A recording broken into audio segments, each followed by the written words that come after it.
Hi friends, இப்போ ட்ரெண்டிங்கில் இருக்க இந்த மாடல் ப்ளவுஸ் ரெடி பண்ணுறது அப்படின்னு தான் பார்க்க போகிறோம். அதுக்கு வந்து நான் என்னோட ஷோல்டர் வந்து 5 இன்ச் எடுத்துக்கிறேன். ஷோல்டர் ஸ்ட்ராப் வந்து 2 இன்ச் கொடுத்துக்கிறேன். நெக் ஹைட் வந்து 6 இன்ச் மார்க் பண்ணிக்கோங்க. இப்போ நம்ம நெக் லைன் மார்க் பண்ணியிருக்கோம், அதில் வந்துட்டு 1.5 இன்ச் வந்து மார்க் பண்ணிக்கோங்க. மார்க் பண்ணதுக்கப்புறம் கீழே நெக் ஹைட்டில் ஒரு 6.5 எக்ஸ்ட்ரா எடுத்துக்கிறேன். நெக்ஸ்ட்டு மேலே நம்ம ஸ்காலப் டிசைன் மார்க் பண்ணதுக்கப்புறம் ஆம்ஹோல் லைன் இருக்குது பார்த்திங்களா, அதுக்கு கீழே இந்த மாதிரி ட்ராப் பண்ணிக்கோங்க. இப்போ நம்ம ட்ராப் பண்ணதுக்கப்புறம் எப்போயும் நம்ம ப்ளவுஸ்க்கு வந்து டாட் மார்க் பண்ணுவோம்ல, அதே மாதிரி டாட் மார்க் பண்ணிக்கோங்க. சீம் அலவன்ஸ் வந்து ஆட் பண்ணிக்கோங்க.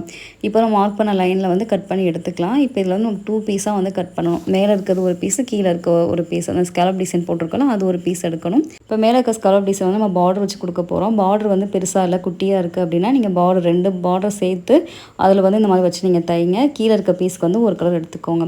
ஃபஸ்ட்டு லைனிங் ஃபேப்ரிக்கில் இந்த பீஸை வந்து போட்டு கட் பண்ணி எடுத்துக்கோங்க. நீங்கள் பேப்பர் கேன்வாஸ் வச்சு கூட பண்ணலாம். இப்போ நம்ம பார்டர் தான் பண்ண போகிறோம் அப்படின்னால கொஞ்சம் திக்காக தான் இருக்கும் அப்படின்னா நான் பேப்பர் கேன்வாஸ் கொடுக்காம பண்ணுறேன். பேப்பர் கேன்வாஸ் கொடுத்தும் பண்ணலாம்.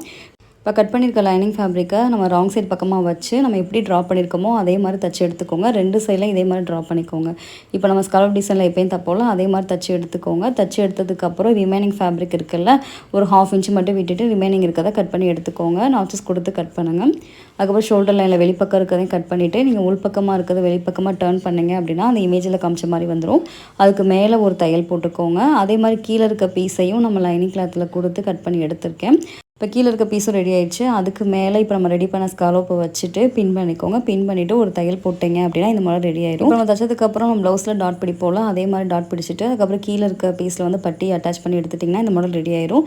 இதை நீங்கள் வந்து பிரின்சஸ் கட்டில் கூட ட்ரை பண்ணலாம்.